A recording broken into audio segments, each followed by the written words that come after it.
নমস্কাৰ, মই নৱজিৎ ভট্টাচাৰ্যই আপোনালোকক শিক্ষা ইউটিউব চেনেল আৰু ফেচবুক পেজলৈ সশ্ৰদ্ধ আমন্ত্ৰণ জনাইছোঁ। আৰু আজি আমাৰ এক বিশেষ দিন, আজি 5 নৱেম্বৰ 2020 চন। আৰু এই দিনটোতে আমাৰ অতিকৈ মৰমৰ শ্ৰদ্ধাৰ ডক্টৰ ভূপেন হাজৰিকাদেৱে আমাৰ মাজৰ পৰা বিদায় মাগিছিল। আৰু আজি আমি তেখেতৰ এই যি মৃত্যু তিথি, মৃত্যু দিন, এই মৃত্যু দিনটোৰ সংগতি ৰাখি আমি তেখেতৰ জীৱনৰ পৰা শিকিবলগীয়া 5টা বিষয়, 5টা তত্ত্বক আমি আজি আমাৰ আলোচ্য বিষয় হিচাপে লৈছোঁ আজিৰ ভিডিঅ'ত। আহক আজি আমি আমাৰ এই ভিডিঅ'টো আগবাঢ়ো।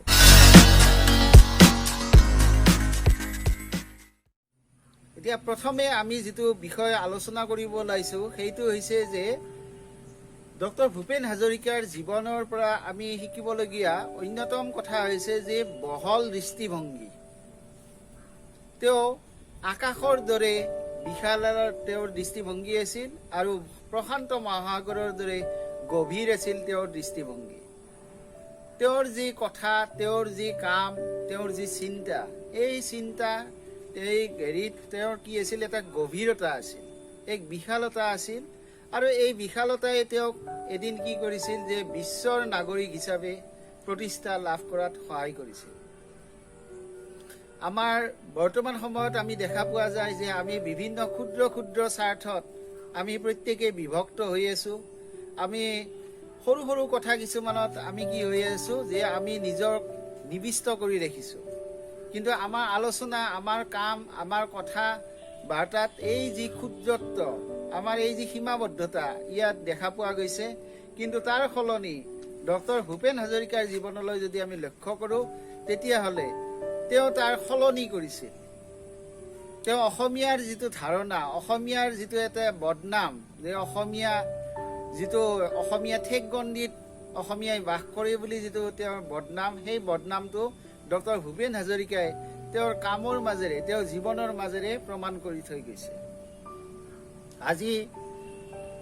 এই চেগত, এই মহান খনত মই 3জন বিশিষ্ট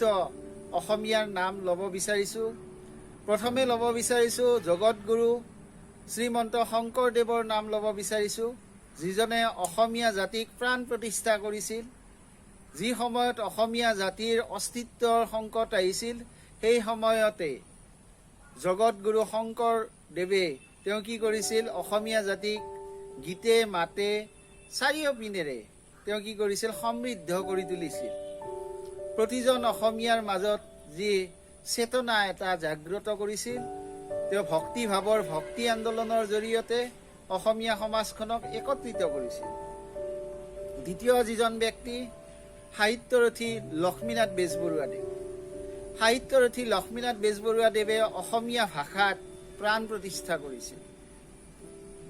অসমত এটা সময়ত কি হৈছিল যে অসমত বঙালী ভাষা প্ৰচলন হৈছিল, আৰু এই বঙালী ভাষাৰ যি চাপ অসমীয়াৰ ওপৰত এক মচিব নোৱাৰা ধৰণে পৰিছিল, আৰু সেই চাপৰ পৰা তেওঁ মুক্ত কৰিছিল অসমীয়া জাতিক। তেওঁ সাধুকথাৰ পৰা আদি কৰি তেওঁ কবিতাৰ পৰা, উপন্যাসৰ পৰা সকলো দিশতে তেওঁ সাহিত্যৰ সেৱা কৰিছিল। আৰু সাহিত্যৰ সেৱাৰ দ্বাৰা অসমীয়া জনগণক, অসমীয়াৰ চেতনাক জাগৃত কৰিছিল। আৰু অসমীয়া যি জাতীয়তাবোধ, অসমীয়া জাতীয়তাবোধক তেওঁ জাগ্ৰত কৰি তুলিছিল। তেওঁৰ লিখনিৰ দ্বাৰা, তেওঁৰ গান গাই, তেওঁ গীত ৰচনা কৰিছিল, তেওঁ নাটক ৰচনা কৰিছিল। আৰু সেই নাটকৰ আলম লৈয়ে জ্যোতিপ্ৰসাদ আগৰৱালাই প্ৰথমখন অসমীয়া যি চলচ্চিত্ৰ জয়মতী নিৰ্মাণ কৰিছিল। এতিয়া আহোঁ তৃতীয়জন যিজন ব্যক্তিক আমিও আমাৰ জীৱনত লাভ কৰিছোঁ, তেওঁৰ সংগ লাভ কৰিছোঁ। আৰু সেই সংগ লাভৰ দ্বাৰা আমিও কি হৈছোঁ যে উদ্বুদ্ধ হৈছোঁ। সেইজন হৈছে ডক্টৰ ভূপেন হাজৰিকা, যাক আজি বিশ্বৰ নাগৰিক বুলি কোৱা হৈছে। আৰু বিশ্বৰ নাগৰিক বুলি কোৱাৰ কাৰণটো আছে যে তেওঁ অসমীয়া যি সভ্যতা, সংস্কৃতিক বিশ্বৰ দৰবাৰত তেওঁ পুনৰ প্ৰতিষ্ঠা কৰিছে। তেওঁৰ গীতি সাহিত্যৰ যোগেদি, তেওঁৰ চলচ্চিত্ৰৰ যোগেদি, তেওঁৰ যিবিলাক কথা, তেওঁৰ যিবিলাক ভাষণ, তেওঁৰ যিবিলাক লিখনি, সকলো ফালৰ পৰা তেওঁ কি কৰিছে অসমীয়া জাতিটোক তেওঁ কি কৰিছে পুনৰ যেন গোটেই বিশ্বৰ আগতে তেওঁ পৰিচয় কৰি দিয়াবলৈ সক্ষম হৈছে আৰু এই ক্ষেত্ৰত তেওঁৰ যি প্ৰথম আৰু প্ৰধান হেৰি আছিল সেইটো হৈছে যে তেওঁৰ যি বহল দৃষ্টিভংগী তেওঁ গোটেই পৃথিৱীখনৰ মানুহকে তেওঁ এখন সমাজৰ মানুহ এখন ঘৰৰ মানুহ এটা পৰিয়ালৰ মানুহ হিচাপে তেওঁ জ্ঞান কৰিছিল আৰু সেই জ্ঞানৰ বাবে সেই ধৰণৰ চিন্তাৰ বাবে তেওঁ কি দেখা গৈছিল যে তেওঁৰ যি ব্যাপ্তি তেওঁৰ ব্যক্তিত্বৰ যিটো ব্যাপ্তি এই ব্যক্তিত্বৰ ব্যাপ্তিটো সম্ভৱ হৈছিল একমাত্ৰ তেওঁৰ যি বিশাল দৃষ্টিভংগী এই বিশাল দৃষ্টিভংগীৰ বাবে এইটো সম্ভৱ হৈ উঠিছে এতিয়া আহিছো যে তেওঁৰ দ্বিতীয় যিটো বিষয় দ্বিতীয় যিটো তেওঁৰ কাৰণ দ্বিতীয় যিটো তেওঁৰ জীৱনৰ পৰা আমি শিকিবলগীয়া কথা আছে এই কথাটো হৈছে যে তেওঁৰ শিকাৰ প্ৰতি যিটো আগ্ৰহ তেওঁ 1952 চনতে আমেৰিকাৰ অন্যতম শ্ৰেষ্ঠ বিশ্ববিদ্যালয় কলম্বিয়া ইউনিভাৰ্চিটিৰ পৰা কলম্বিয়া বিশ্ববিদ্যালয়ৰ পৰা তেওঁ মাছ কমিউনিকেশ্যন বিষয়ৰ মাছ কমিউনিকেশ্যন মানে তেওঁৰ বিষয়টো আছিল যে প্ৰাপ্তবয়স্ক শিক্ষাত গণসংযোগ মাধ্যম হিচাপে তেওঁ বিষয়টো লৈছিল আৰু তেওঁ কি কৰিছিল যে তেওঁ যদিও ইমান উচ্চ শিক্ষিত হৈছিল উচ্চ শিক্ষা তেওঁ লাভ কৰিছিল তেওঁ কোনোদিনে তেওঁৰ মনত এই ভাৱটো অহং ভাৱটো নাছিল তেওঁ সদায় নিৰক্ষৰজনৰ পৰাও হোজা ব্যক্তিজনৰ পৰাও তেওঁ কথা শিকিবলৈ কাৰণে তেওঁ সদায় প্ৰস্তুত আছিল আৰু যাৰ কাৰণে তেওঁ কি হৈছিল যে জনসমাজত তেওঁৰ যি সমাদৰ সেই সমাদৰটো বৃদ্ধি হৈছিল আৰু তেওঁ কি হৈছিল তেওঁৰ যি ব্যক্তিত্বৰ যি বহুমুখিতা এই ব্যক্তিত্বৰ বহুমুখিতা তেওঁৰ জীৱনত দেখা পোৱা গৈছিল তেওঁৰ জীৱনত লগ পাইছিল তিনিজন বিশেষ ব্যক্তি জ্যোতিপ্ৰসাদ আগৰৱালা কলাগুৰু বিষ্ণুপ্ৰসাদ ৰাভা ফণী শৰ্মা নটসূৰ্য ফণী শৰ্মা এই তিনিওজনৰ জীৱনৰ যি তেওঁৰ প্ৰভাৱ এই প্ৰভাৱটো তেওঁৰ জীৱনত দেখা পোৱা যায় তেওঁ এই ব্যক্তিসকলে যি ধৰণে তেওঁলোক সহজ সৰল আছিল তেওঁলোকৰ জীৱন ধাৰণ যি ধৰণে সহজ সৰল আছিল ডক্টৰ ভূপেন হাজৰিকাও যেন তেওঁলোকৰ পথকে অনুসৰণ কৰিছিল তেওঁ প্ৰতিটো ক্ষেত্ৰত তেওঁ ৰন্ধা বঢ়াৰ পৰা আদি কৰি তেওঁ প্ৰতিটো ক্ষেত্ৰতে কি কৰিছিল তেওঁ আনৰ পৰা শিক্ষা লাভ কৰাৰ কাৰণে তেওঁ চেষ্টা কৰিছিল তেওঁ কেতিয়াও এইটো ভাৱ নলৈছিল যে মোৰ আৰু শিকিবলগীয়া একো নাই মই বিলাত ফেৰত এজন ব্যক্তি বহুত উচ্চ শিক্ষিত ব্যক্তি কিন্তু তেওঁৰ সেই ধৰণৰ মানসিকতা তেওঁৰ মাজত নাছিল কিন্তু আজিৰ সময়ত যদি আমি লক্ষ্য কৰোঁ আমাৰ বহুতৰে মাজত কিন্তু এইটো দেখা পোৱা নাযায় আমি বহুতে কি হওঁ যে আমাৰ যিমানেই আমি উচ্চ শিক্ষিত হওঁ সিমানে আমাৰ মাজত কি হয় আমি সমাজৰ পৰা যেন আঁতৰি গুচি যাওঁ আমি যেন নতুনকৈ একো শিকিব নিবিচাৰোঁ আমি আনকহে শিকাব বিচাৰোঁ কিন্তু ডক্টৰ ভূপেন হাজৰিকাৰ দেৱৰ ক্ষেত্ৰত এইটো ব্যতিক্ৰম দেখা পোৱা গৈছিল যে তেওঁ সদায় শিশুৰ নিচিনা আছিল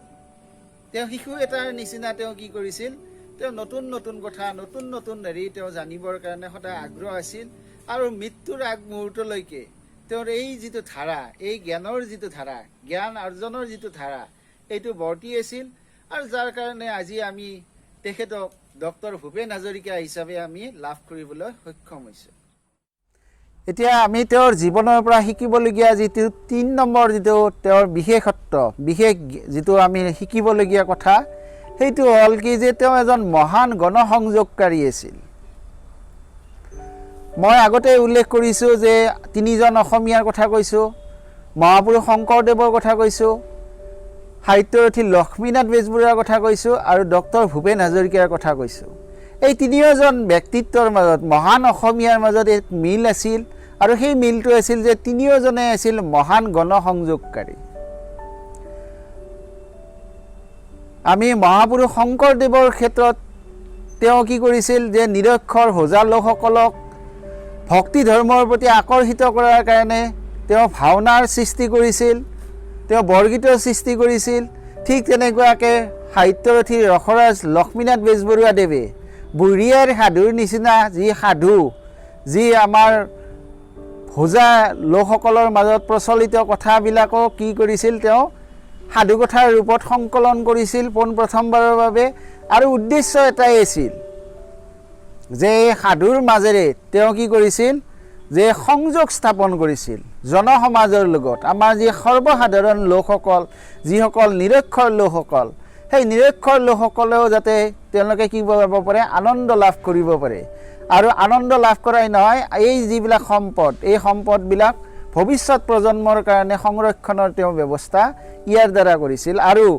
ডক্টৰ ভূপেন হাজৰিকাদেৱৰ জীৱনলৈ যদি আমি লক্ষ্য কৰোঁ তেতিয়াতে এই কথাটো দেখা পাওঁ যে তেওঁ নিজে গান গাইছে তেওঁ এনেদৰে যে মই এটি যাযাবৰ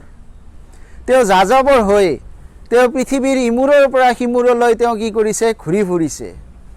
আৰু তেওঁ কি কৰিছে যে তেওঁ একাত্মতা বোধ তেওঁ দেখা পাইছে পল ৰবচনৰ বিখ্যাত যি গীত we are the same boat brothers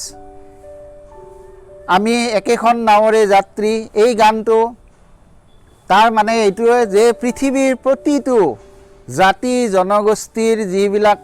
তেওঁলোকৰ সম্পদ সেই সম্পদ ভালখিনিক তেওঁ কি কৰিছিল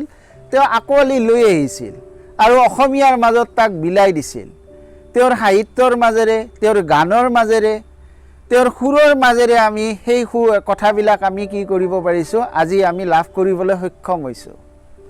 তেওঁ পৃথিৱীৰ চুকে কোণে তেওঁ বিভিন্ন দেশ ভ্ৰমণ কৰিছিল আৰু এই দেশবিলাক ভ্ৰমণ কৰি পেলাই তেওঁলোকৰ যিবিলাক ভাল কথা ভাল আচাৰ আচৰণ তেওঁ তাক কি কৰিছিল তেওঁ লৈ আহিছিল আৰু অসমীয়া সমাজত তেওঁ কি কৰিছিল তাক বিলাই দিছিল আৰু আজি অসমীয়া যি গীতি সাহিত্য চহকী হোৱাৰ অন্যতম কাৰণ হৈছে যে ডক্টৰ ভূপেন হাজৰিকা এই ডক্টৰ ভূপেন হাজৰিকাই যদি এনেকৈ তেওঁ যদি আমাৰ আগভাগ নললে হয় নিশ্চয়কৈ আমি ইমানখিনি আগবাঢ়ি যোৱাৰ সাহস নিশ্চয় নাপালোহেঁতেন আৰু তেওঁ য'তে গৈছে যিখন দেশলৈ গৈছে তাতে তেওঁ কি কৰিছে অসমীয়া কৃষ্টি সংস্কৃতি তাত প্ৰচাৰ কৰিছে আৰু এনেদৰে তেওঁ কি কৰিছিল যে তেওঁ সংযোগ স্থাপন কৰিছিল আমাৰ প্ৰতিটো জাতি জনগোষ্ঠী ঠিক তেনেকৈ আমাৰ যিবিলাক জনজাতীয় ভাইসকলৰ সৈতেও তেওঁ কি কৰিছিল তেওঁ তেনেকৈ এটা সমন্বয় স্থাপন কৰাৰ ক্ষেত্ৰত তেওঁ আগভাগ লৈছিল এতিয়া আহিছোঁ যে তেওঁৰ জীৱনৰ পৰা আমি শিকিবলগীয়া 4 নম্বৰ কথাটোলৈ আহিছোঁ 4 নম্বৰ যিটো বিষয় আৰু এই বিষয়টো হৈছে যে তেওঁ সুসমন্বয় গঢ়োতা আছিল তেওঁ সমন্বয়ে নহয় সুসমন্বয় তেওঁ ভাল সম্পৰ্ক স্থাপন কৰিছিল আৰু এই ক্ষেত্ৰত আমি উল্লেখ কৰিব পাৰোঁ যে আজিৰ পৰা যদি আমি 30 বছৰ আগলৈ ঘূৰি যাওঁ ভাৰতবৰ্ষৰ বাকী প্ৰান্তৰ সৈতে অসমৰ সম্পৰ্কটো কি হৈছিল বিশেষ সম্পৰ্কটো ক্ষীণ এটা হৈছিল যে যদিও আমাৰ প্ৰচাৰ মাধ্যম আছিল সকলোখিনি আছিল তথাপি কি আছিল যে সকলো ধৰণৰ বাকী অংশৰ মানুহে অসম বুলি ক'লে 3টা বিগ জানিছিল প্ৰথম বিটো আছিল যে ব্ৰহ্মপুত্ৰ যিখন ভাৰতৰ আটাইতকৈ দীঘল নদী 2 নম্বৰ আছিল বিটো আছিল যে বিহু অসমৰ যিটো বিহু নৃত্য আৰু 3 নম্বৰ যিটো বি সেই 3 নম্বৰ বিটো আছিল যে ডক্টৰ ভূপেন হাজৰিকা অৰ্থাৎ ডক্টৰ ভূপেন হাজৰিকাই প্ৰকৃত অৰ্থত গোটেই ভাৰতবৰ্ষ তথা বিশ্বত অসমীয়া জাতিটোক প্ৰতিনিধিত্ব কৰাৰ অন্যতম এজন প্ৰতিনিধি আছিল তেওঁ আমাৰ যে বলিউড বুলি আমাক যিটো কয় বলিউডী সংগীতৰ ক্ষেত্ৰত বলিউড চলচ্চিত্ৰৰ ক্ষেত্ৰত তেওঁ কি কৰিছিল যে তেওঁ যেতিয়া 1956 চনত হ'ল নেকি মোৰ চনটোৰ ক্ষেত্ৰত অলপ ভুল হ'ব পাৰে যে কি কৰিছিল তেওঁ এৰাবাটৰ সুৰ যিখন তেওঁ চলচ্চিত্ৰ নিৰ্মাণ কৰিছিল সেই চলচ্চিত্ৰত বলৰাজ চাহানীৰ দৰে যি শক্তিশালী অভিনেতা সেই শক্তিশালী অভিনেতাক আনি তেওঁ অসমত অভিনয় কৰাইছিল আৰু এয়াটো সম্ভৱ হৈছিল একমাত্ৰ ভূপেন হাজৰিকাৰ যি ব্যক্তিত্ব সেই ব্যক্তিত্বৰ বাবে তেওঁ সকলোৰে মাজত এটা সুসম্পৰ্ক স্থাপন কৰিছিল আৰু সেই সুসম্পৰ্ক পৰৱৰ্তী সময়তো আমি দেখা পাওঁ যেতিয়া কল্পনা লাজমীয়ে তেওঁৰ চলচ্চিত্ৰ পৰিচালনা কৰিছিল আৰু সেই চলচ্চিত্ৰত তেওঁ সংগীত পৰিচালক হিচাপে তেওঁ কৰিছিল আৰু সংগীত পৰিচালক হোৱাই নহয় তেওঁ অসমীয়া সুৰ তাত কি কৰিছিল প্ৰয়োগ কৰিছিল তেওঁ ৰুদালি হওক বা গজগামিনী বা দমন চিনেমাখনত তেওঁ কি কৰিছে যে অসমীয়া যি বিয়া গীতৰ সুৰ অসমীয়া বিয়া গীতৰ সুৰ এই দমন নামৰ যিখন হিন্দী চলচ্চিত্ৰ তাত তেওঁ প্ৰয়োগ কৰিছিল। আৰু তেওঁ কৰিছিল কি যে আমাৰ চুবুৰীয়া যি দেশ, চুবুৰীয়া দেশ বাংলাদেশ 1972 চনত তেওঁলোকে কি হৈছিল, স্বাধীন হৈছিল। আৰু এই বাংলাদেশৰ যি শ্ৰেষ্ঠ অসামৰিক সন্মান মুক্তিযোদ্ধা, এই মুক্তিযোদ্ধা সন্মানটো তেওঁক প্ৰদান কৰা হৈছিল। একমাত্ৰ অসমীয়া হিচাপে তেওঁ বাংলাদেশৰ শ্ৰেষ্ঠ অসামৰিক সন্মান মুক্তিযোদ্ধা তেওঁ লাভ কৰিবলৈ সক্ষম হৈছিল। আৰু ইয়াতে একমাত্ৰ সম্ভৱ হৈছিল যে তেওঁৰ সুসম্পৰ্ক বঙালী সমাজে তেওঁক যি ধৰণে আঁকোৱালি লৈছিল সেয়া অভূতপূৰ্ব। আজিও তেওঁলোকৰ মাজত যে বঙালী সমাজখনৰ মাজত বঙালী পশ্চিমবংগই হওক বা বাংলাদেশেই হওক প্ৰত্যেকটো স্থানতে ভূপেন হাজৰিকা বুলি ক'লে, ডক্টৰ ভূপেন হাজৰিকা বুলি ক'লে তেওঁলোকৰ এক বিশেষ এক মৰ্যাদা প্ৰদান কৰে, এক বিশেষ তেওঁলোকে শ্ৰদ্ধাৰ চকুৰে চাই তেওঁৰ গানবিলাক, তেওঁৰ সৃষ্টিৰাজি আজিও তাত কি কৰিছে, তেওঁলোকে সংগ্ৰহৰ ব্যৱস্থা কৰিছে, সংগ্ৰহালয় স্থাপন কৰাৰ কথা চিন্তা চৰ্চা হৈ আছে। আৰু এয়া একমাত্ৰ এইটো কাৰণতে সম্ভৱ হৈছে যে তেওঁ এজন সুসমন্বয়কাৰী হিচাপে তেওঁ আছিল। আৰু তেওঁ সদায় এই কথাটো হেৰি কৰিছিল যে উত্তৰ পূৰ্বাঞ্চলৰ যি 7খন ৰাজ্য, এই 7খন ৰাজ্যৰ যিবিলাক জাতি জনগোষ্ঠীৰ লোক আছিল, এই প্ৰতিটো জাতি জনগোষ্ঠীৰ লগত তেওঁ সুসম্পৰ্ক স্থাপন কৰাটো তেওঁ বিচাৰিছিল আৰু তেওঁ তাক কৰাৰ কাৰণে আপ্ৰাণ চেষ্টা কৰিছিল। আৰু তাৰ উদাহৰণ হিচাপে অৰুণাচলৰ প্ৰথম যিখন চলচ্চিত্ৰ মেৰী ধৰতী মেৰী মা, সেইখনৰ পৰিচালনা কৰিছিল ডক্টৰ ভূপেন হাজৰিকাই। তেনেকুৱা বিভিন্ন উদাহৰণ আছে যে তেওঁ কি কৰিছিল, যদিও আমাৰ 7খন ৰাজ্যৰ মাজত বিভক্ত হৈছিল অসমখন, বৰ অসমখন, কিন্তু তেওঁৰ মনত, তেওঁৰ চিন্তাত, তেওঁৰ কথাত, কামত সদায় তেওঁ কি কৰিছিল, এখন অসমকে, সেই বৰ অসমখনেই তেওঁ সদায় তেওঁৰ বুকুত বান্ধি ফুৰিছিল। আৰু তেওঁ যি কৰ্ম, তেওঁৰ কৰ্মৰ মাজেদি তাক প্ৰকাশ কৰিছিল। এতিয়া আমি পঞ্চমটো যি আমাৰ কাৰণ, পঞ্চমটো যিটো আমি তেওঁৰ জীৱনৰ পৰা শিকিবলগীয়া কথা, সেইটোৰ বিষয়ে আমি আলোচনা কৰিব ওলাইছোঁ। এই পঞ্চমটো কথা হৈছে যে তেওঁৰ কথা কামৰ মাজত কি আছিল, সমন্বয় আছিল আৰু গভীৰ কৃতজ্ঞতাবোধ আছিল তেওঁৰ মাজত। তেওঁ যি ধৰণে চিন্তা কৰিছিল সেই ধৰণে তেওঁ কাম কৰিছিল। আৰু তেওঁক যদি কোনোবাই কিবা উপকাৰ কৰিছিল তেওঁ সদায় কৃতজ্ঞতা বোধ কৰি তেওঁ কৃতজ্ঞতা জ্ঞাপন কৰিছিল। তেওঁ কি কৰিছিল যে আমাৰ সত্ৰীয়া সংস্কৃতিৰ অন্যতম হেৰি হৈছে যে সত্ৰীয়া যি নৃত্য, এই সত্ৰীয়া নৃত্যক যেতিয়া তেওঁ সংগীত নাটক একাডেমীৰ অধ্যক্ষ হৈ আছিল, তেতিয়া তেওঁ কি কৰিছিল যে সংগীত নাটক একাডেমীৰ সেই অধ্যক্ষ হৈ থকা সময়ছোৱাতে তেওঁ সত্ৰীয়া নৃত্যক সৰ্বভাৰতীয় শাস্ত্ৰীয় নৃত্যৰ মৰ্যাদা প্ৰদান কৰিছিল। আৰু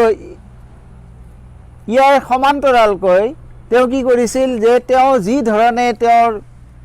যেতিয়াই তেওঁ কি হৈছিল যে মানুহে তেওঁক কি কৰিছিল, বিচাৰিছিল, তেওঁ বিপদৰ সময়ত সদায় তেওঁ কি হৈছিল, সৰ্বসাধাৰণ ৰাইজৰ ওচৰত তেওঁ কি উপস্থিত হৈছিল। তেওঁ বহুতো অনুষ্ঠান প্ৰতিষ্ঠান গঢ়াত তেওঁৰ কি আছে, অৱদান আছে। তেওঁ বিনামূলীয়াকৈ, তেওঁ কোনো ধৰণৰ ধন নোলোৱাকৈ তেওঁ বহুতো অনুষ্ঠান তেওঁ কি কৰিছিল, তেওঁ গীত পৰিৱেশন কৰিছিল। তেওঁ কোনোদিনে টকা পইচাক তেওঁ কি কৰা নাছিল, প্ৰাধান্য দিয়া নাছিল। যাৰ কাৰণে নেকি তেওঁৰ যি পৰৱৰ্তী তেওঁৰ জীৱনৰ শেষ সময়ছোৱাত তেওঁ বহুত সময়ত কি হৈছিল, আৰ্থিকভাৱেও তেওঁ কি হ'ব লগা হৈছিল, জুৰুলা হ'ব লগা হৈছিল। তেওঁ শাৰীৰিকভাৱে অসুস্থ হৈছিল। আৰু শাৰীৰিক অসুস্থতাৰ কথা কওঁতে এটা কথা আহিছে যে তেওঁ এবাৰ গুৰুতৰভাৱে অসুস্থ হৈ তেওঁ কি হৈছিল যে GNRC হস্পিটাল, আমাৰ ডক্টৰ নোমল বৰা ছাৰৰ যি হস্পিটাল GNRC দিছপুৰ হস্পিটালত তেওঁ এবাৰ কি হ'ব লগা হৈছিল, ভৰ্তি হ'ব লগা হৈছিল। আৰু সেই সময়ত তেওঁ আৰ্থিকভাৱে তেওঁ কি হৈছিল, জুৰুলা অৱস্থাত আছিল। আৰু তেতিয়া তেওঁক মৃত্যুৰ মুখৰ পৰা নোমল বৰা দেৱে তেওঁ কি কৰিছিল, বিনামূলীয়াভাৱে তেওঁ চিকিৎসা সেৱা আগবঢ়াইছিল। আৰু সেই সেৱাৰ যি কৃতজ্ঞতাবোধ হিচাপে তেওঁ এইটো কৰিছিল যে তেওঁৰ যেতিয়া মৃত্যুৰ আগতে তেওঁ এখন উইল প্ৰস্তুত কৰিছিল। আৰু সেই উইলখনত তেওঁ 3জন ব্যক্তিৰ কথা উল্লেখ কৰিছিল। আৰু সেই ব্যক্তিৰ অন্যতম ব্যক্তি আছিল ডক্টৰ নোমল বৰা। তেওঁ উল্লেখ কৰিছিল যে যদি তেওঁৰ পুত্ৰই তেওঁৰ অন্তিম সংস্কাৰ কৰিব নোখোজে বা নোৱাৰে কিবা কাৰণত অসুবিধা হয় তেতিয়াহ'লে তেওঁ ডক্টৰ নোমল বৰাই তেওঁৰ অন্তিম সংস্কাৰ কৰিব পৰা তেওঁ কি দিছিল তেওঁ অধিকাৰ প্ৰদান কৰিছিল আৰু এইটো একমাত্ৰ সম্ভৱ হৈছিল তেওঁৰ যি গভীৰ কৃতজ্ঞতাবোধ তেওঁ জনসাধাৰণৰ প্ৰতি অসমৰ জনসাধাৰণৰ প্ৰতি সদায় দায়বদ্ধ আছিল আৰু এই দায়বদ্ধতাৰ কথা চিন্তা কৰিয়ে আমাৰ যি প্ৰাক্তন প্ৰধানমন্ত্ৰী প্ৰয়াত প্ৰাক্তন প্ৰধানমন্ত্ৰী অটল বিহাৰী বাজপেয়ী দেৱে তেওঁ কি কৰিছিল তেওঁ অসমৰ মুখ্যমন্ত্ৰী হিচাপে প্ৰক্ষেপ কৰিবলৈ ইচ্ছা প্ৰকাশ কৰিছিল এতিয়া ৰাজনীতিৰ ক্ষেত্ৰত তেওঁ কিমান সফল কিমান বিফল সেই কথাটো আমি আলোচনা কৰিব নাযাওঁ কিন্তু এই কথাটো নিশ্চিত যে তেওঁৰ যিটো কৃতজ্ঞতা তেওঁৰ যিটো ব্যক্তিত্বৰ যিটো বৈশিষ্ট্যতা সেই ব্যক্তিত্বৰ যি মহান ব্যক্তিত্ব সেই মহান ব্যক্তিত্বৰ প্ৰতি কি আছিল যে সকলো ধৰণৰ ৰাইজৰে কি আছিল তেওঁৰ প্ৰতি আনুগত্য আছিল তেওঁ কি কৰিছিল তেওঁ নিজেও কি কৰিছিল প্ৰতিজন ব্যক্তিকে তেওঁ সমান দৃষ্টিৰে চাইছিল সমদৃষ্টিৰে তেওঁলোকৰ লগত সমভাৱাপন্নতাৰে তেওঁ আগবাঢ়িছিল আৰু আজিৰ এই যি পবিত্ৰক্ষণ এই পবিত্ৰক্ষণত আজি আমাৰ শিক্ষা ইউটিউব চেনেল আৰু ফেচবুক পেজৰ তৰফৰ পৰা আমি এই মহান অসমীয়াজনক আমি শ্ৰদ্ধাৰে সোঁৱৰণ কৰিছোঁ আৰু আমি আশা ৰাখিছোঁ যে আমাৰ যি উঠি অহা প্ৰজন্ম এই উঠি অহা প্ৰজন্ময়ো ডক্টৰ ভূপেন হাজৰিকাদেৱৰ জীৱনক লৈ তেওঁৰ কৰ্মৰাজিক লৈ তেওঁৰ গৱেষণা হওক তেওঁৰ যিবিলাক লিখনি আছে তেওঁৰ গীতসমূহ ইংৰাজী ভাষালৈ বা অন্যান্য বিভিন্ন ভাষালৈ কি হওক অনুবাদ কৰা হওক আৰু এই যি তেওঁৰ কৰ্মৰাজি তেওঁৰ যি সৃষ্টিৰাজি ইয়াৰ উচিত সংৰক্ষণ হওক আৰু ইয়াৰ দ্বাৰাই আমি তেওঁক প্ৰকৃত শ্ৰদ্ধাঞ্জলি প্ৰদান কৰিব পাৰিম বুলি আশা ৰাখিছোঁ আৰু আজিৰ আমাৰ এই ভিডিঅ'টো ইমানতে সামৰণি মাৰিছোঁ মই আশা ৰাখিছোঁ যে আমাৰ বক্তব্যত ত্ৰুটি বিচ্যুতি থাকিব পাৰে আশা ৰাখিছোঁ যে আপোনালোকে আমাক আগন্তুক দিনত সহায় সহযোগিতা আগবঢ়াব আপোনালোকে আমাৰ এই চেনেলটোক ছাবস্ক্ৰাইব কৰিব ফেচবুক পেজ লাইক কৰিব ফ'ল' কৰিব আৰু আপোনালোকৰ যি কমেণ্ট বহুমূলীয়া যি মন্তব্য তাক দিবলৈ নাপাহৰিব আজিলৈকে আমাৰ এই ভিডিঅ'টো ইমানতে সামৰণি মাৰিছোঁ